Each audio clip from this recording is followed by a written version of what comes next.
Γεια σας παιδιά, είστε στο κανάλι Χαράλα Μποστάνος και σημερινό βίντεο θα σας δείξω πώς να ξεκινήσετε καλλισθενική με push-ups και pull-ups μαζί. Και λοιπόν, επειδή είμαι διακοπές, όπως βλέπετε, αποφάσισα να κάνω το βίντεο έξω σήμερα και πάμε να δείξουμε για push-ups. Πρώτα, 20 επαναλήψεις για να πάτε στο πιο κάτω σκαλί.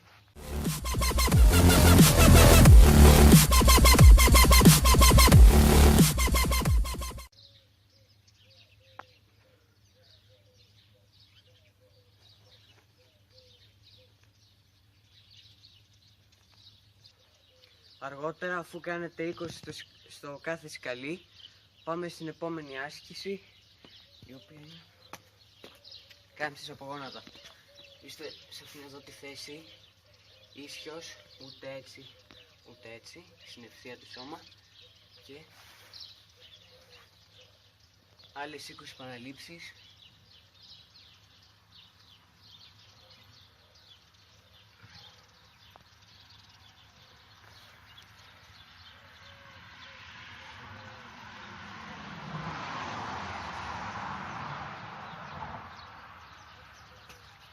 Πιστεύω πως αν κάνετε όλα αυτά με σωστές επαναλήψεις, σε ένα μήνα και λιγότερο, θα έχετε καταφέρει να κάνετε την τέλεια κάμψη.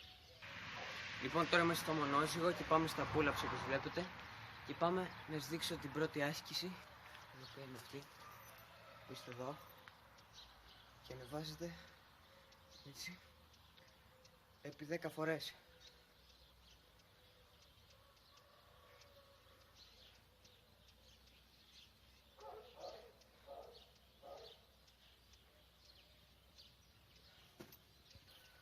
Αφού κάνετε αυτή την άσκηση, 10 επαναλήψεις για μία εβδομάδα τουλάχιστον, πάμε στην επόμενη άσκηση, στο επόμενο επίπεδο.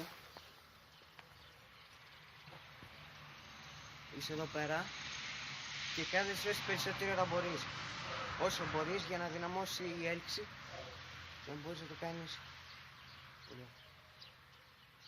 έτσι και κατεβαίνεις. Αυτή την άσκηση θα την κάνετε όπως είπα max επί 5 φορές, επί 5 sets θα να πω, και αφού την κάνετε και αυτή για μια εβδομάδα πάμε στην επόμενη άσκηση. Λοιπόν, η επόμενη άσκηση που θα σας δείξω τώρα είναι αυτή.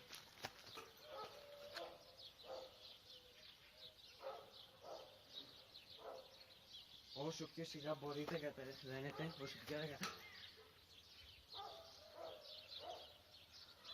Και την κάνετε 5 φορές, 10 δευτερόλεπτα μέχρι να κατεβείτε. Και λοιπόν τώρα πάμε στην επόμενη άσκηση, όπου είναι οι μισές έλξεις. Πάμε να δούμε.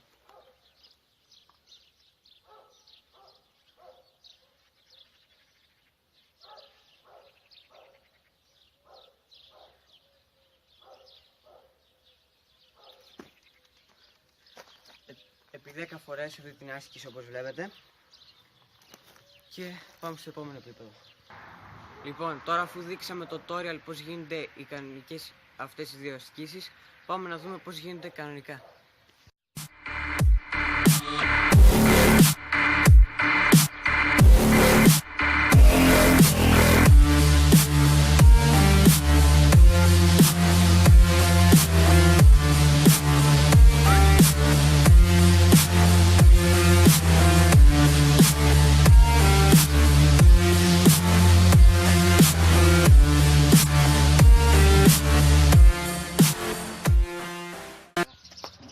Και λοιπόν αυτό ήταν το βίντεο, ελπίζω να σας άρεσε αρκετά. Κάντε like και εγγραφή στο κανάλι αν σας βοήθησα και τα λέμε στο επόμενο βίντεο. Yes.